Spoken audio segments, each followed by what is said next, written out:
कोई दिक्कत नहीं है। सर ठीक है, स्टार्ट करो। नमस्ते सर, सबसे पहले तो मैं आपका नाम जानना चाहूँगा। टी सी न्यूज़ पे आपका बहुत बहुत स्वागत है सर। जी धन्यवाद। मेरा नाम चित्रांश सिंह है। अच्छा, चित्रांश सिंह। और सर आपका भी बहुत बहुत स्वागत है और आपका भी नाम जानना चाहूँगा सर। थैंक यू भैया, मेरा नाम रोशन हुआ। रोशन। रोशन जी, क्या लगता है इस बार की हवा कैसी चल रही है? हवा भैया हर बार बीजेपी के साथ ही चलती है और इस बार भी बीजेपी के साथ ही चल रही है। और अब की बार तो 400 पार होगा ही। और 400 क्या 450 पार भी हो सकता है। अच्छा, क्या लगता है भैया, इनकी बात का क्या जवाब देंगे आप? जी हवा तो जहरीला हवा भी चलता है, लेकिन बाद में मालूम चलता है कि ये हवा जहरीला था। जी जी जी। तो अभी हवा चल रही है, चलने दीजिए। बाद में मालूम चलता है कितना जहरीला हवा चल रही थी। क्या जवाब देंगे बहुत इनकी बात? भैया अब इनके अब कहावत का जवाब क्या ही दिया जा सकता है। इनको बोलिए कि वोट किसको करेंगे। है वोटर आईडी कार्ड है? बस मेरा जून में 18 साल होने वाला है, बना लेंगे। घर से किसको वोट जा रहा है आपके? घर से मेरे मम्मी पापा जिसको वोट देते हैं। मेरा तो मेरे किसको देते हैं आपको पता तो होना चाहिए। शायद बीजेपी को जाता होगा वोट। तो हवा किसके साथ है? हवा तो बीजेपी के साथ है। तो कौन आएगा इस बार?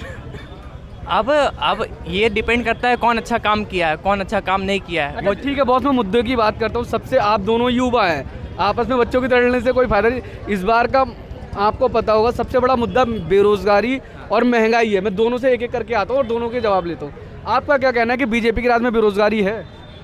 देखिए भैया, अभी रिपोर्ट के अनुसार देखा जाए तो लोगों का कहना है कि बेरोजगारी है, लेकिन मेरा मानना नहीं है कि अभी बेरोजगारी है। क्योंकि अगर देखा जाए तो अगर आप भी एक पत्रकार हैं, आप घूम रहे हैं, आप अपना काम कर रहे हैं, आप अपने पे निर्भर हैं, आपके पास बेरोजगारी का कोई जरिया है? आप तो रोजगार है आपके पास। सर मैं सरकार की कोई रिस्पॉन्सिबिलिटी नहीं है रोजगार को लेके। नहीं, सरकार का रिस्पॉन्सिबिलिटी से क्यों नहीं है सर? वोट दिया है, जनता कहती है हमने वोट दिया। एक मिनट भैया, जवाब देना चाह रहे हो, उतावले हो रहे हैं। देखिए मेन बात है, अगर सरकार एजुकेशन देता है तो उसे ये भी रिस्पॉन्सिबिलिटी लेनी चाहिए कि उसका जो सिटीजन्स है वो अनएम्प्लॉयड न रहे, वो कुछ ना कुछ काम करे। तो इसमें सबसे जब बड़ा जिम्मेवारी सरकार को जाता है कि वो ज़्यादा से ज़्यादा रोजगार पैदा करे। तो इसमें मैं मानता हूँ कि सरकार को रोजगार को क्या जवाब देंगे? बहुत अच्छा सवाल है बॉस का। भैया देखिए, अगर जितना ज़रूरत होता है सरकार उतना सीट निकालता है। लेकिन अगर आप देखेंगे, बिहार का नाम तो आप सुने ही होंगे।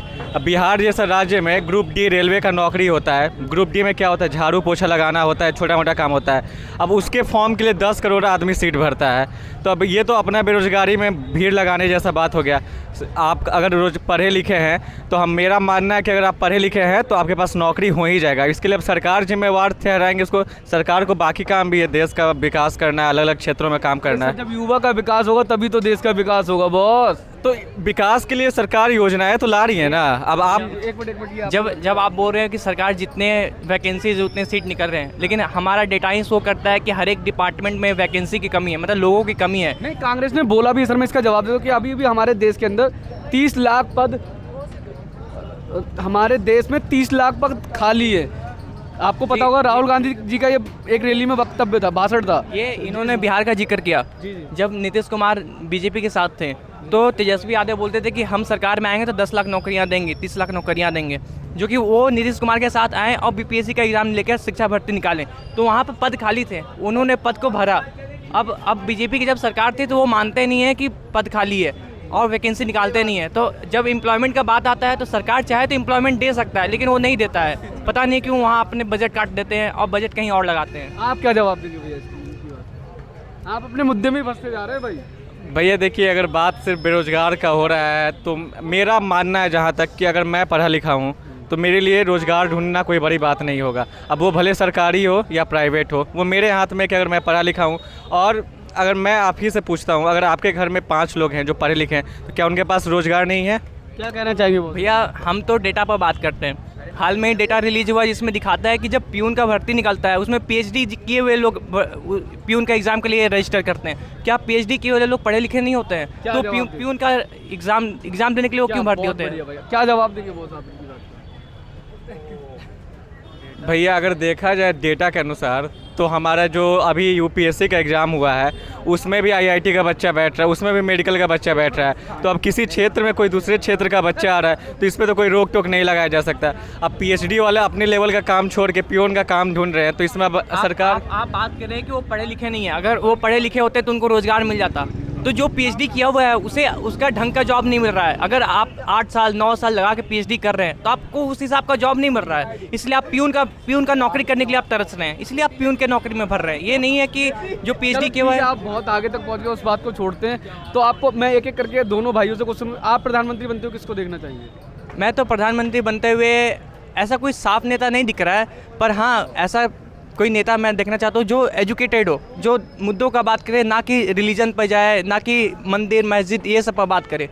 बस आप क्या जवाब देंगे? भैया मेरे नेतृत्व में और मेरे नज़र में तो अभी जो फिलहाल के लिए हैं वो नरेंद्र मोदी ही हैं। अच्छा बॉस, विपक्ष में कोई नेता नहीं है? राहुल गांधी जी हो गए, तेजस्वी, सुनना मेरे, तेजस्वी यादव हो गए, मल्लिकार्जुन खड़गे हो गए, अखिलेश यादव जी हो गए, ममता बनर्जी हो गए। क्या ये प्रधानमंत्री पद के लिए दावेदार नहीं है वो? भैया एक होता है कि आदमी, इनका कहना है कि पढ़ा लिखा कोई होना चाहिए, तो ज़रूरी नहीं है कि जो आदमी पढ़ा लिखा हो उसी के पास ही एक्सपीरियंस हो या उसी के पास नेतृत्व हो। बोला जाता है कि नरेंद्र मोदी हमारे चाय बेचने वाले हैं। उनका इतिहास आप उठा के देख सकते हैं। जब वो गुजरात के, जब वो चीफ मिनिस्टर हुआ करते थे, उस विषय में विकास कितने हाई लेवल पे था। अगर आप चाहते हैं कि कोई और प्रधानमंत्री बने तो आप बताइए नरेंद्र मोदी के अलावा जो इतना कैपेबिलिटी रखता है कि वो हमारे इतने बड़े देश को संभाल सके और इतनी ऊंचाइयों पे ले जा सके जहां नरेंद्र मोदी अभी हमारे देश को ले जा चुके हैं। क्या जवाब देंगे बॉस? जी, हमारे विपक्ष में बहुत सारे नेता हैं, जैसे केजरीवाल है, वो भी पढ़े लिखे हैं, जेल में ठीक है। राघव चड्ढा है, वो भी पढ़े लिखे हैं। तो पढ़े लिखे लोगों की कमी नहीं है विपक्ष में, बस हाँ एक नहीं है कि एकजुटता नहीं है उन लोगों में। वो हो सकता है जब एक साथ आए और एक साथ निर्णय लें। जो कि आप बात कर रहे हो पढ़ने लिखने का और एक्सपीरियंस का, तो आप अभी ग्रेजुएशन कर रहे हो, इसके बाद आप कोई एग्ज़ाम के लिए जाओगे, उसमें भी एक बेसिक एजुकेशन क्वालिफिकेशन मांगता है। क्या आप वहाँ पर ये बोल के आप साइड हट जाओगे कि नहीं मेरे पास एक्सपीरियंस है, मेरे पास कोई एजुकेशन क्वालिफिकेशन नहीं है? क्या आपको वो जॉब में बैठने देगा? क्या जवाब देंगे बॉस? भैया देखिए, मानते हैं डिग्री का महत्वपूर्ण भूमिका होता है, हाँ हाँ, लेकिन अब इतने बड़े देश को चलाने के लिए भी अगर आप बोला जाए कि पढ़े लिखे, तो हमारे कांग्रेस के जो नेता हैं, बहुत बहुमूल्य नेता है हमारे राहुल गांधी, जिनको बोलने तक नहीं आता है। अपने उनके भाषण को सुना होगा, आलू से सोना, सोना से पत्थर, क्या क्या निकाल। आलू से सोना वाला भाषण है वो काटा हुआ रील्स होता है। जो हमें आप रील्स भेजते हो, वो 1 घंटे 2 घंटे का स्पीच में से एक छोटा सा 15 सेकंड का वीडियो काटा हुआ था, जो कि मीम बना के लोग भेजते हैं, और आप उससे समझते हो कि एक ऑथेंटिक स्पीच है। वो देश संभालने चलेगा। ऐसा नहीं है। वो राहुल गांधी शुरुआत के राहुल गांधी थे, आज से 10 साल पहले के राहुल गांधी थे, जो कि अब राहुल गांधी जो भारत यात्रा जोड़ो करके कैंपेन शुरू किए थे, उनसे बहुत सारा एक्सपीरियंस उनके गेन हुआ है और वो एक्सपीरियंस देश में लगाना चाहते हैं। अच्छा, भारत जोड़ो से उनके साथ कौन कौन जुड़ा है अभी तक? जी, बहुत सारे लोग जुड़े हैं। जिन लोगों को भारत में कठिनाइयाँ हो रही हैं, वो हर एक लोग अपने आके प्रॉब्लम बताएं राहुल गांधी को। और राहुल गांधी, बहुत ज़्यादा वक्तव्य हो गया। मैं आपसे बस ये कहना चाहूँगा, आप भी युवा, आप क्या मैसेज देना चाहेंगे हमारे दर्शकों को? जी, आपकी बार सब कोई बीजेपी को वोट करे, आएगा तो मोदी ही भाई। क्या आप?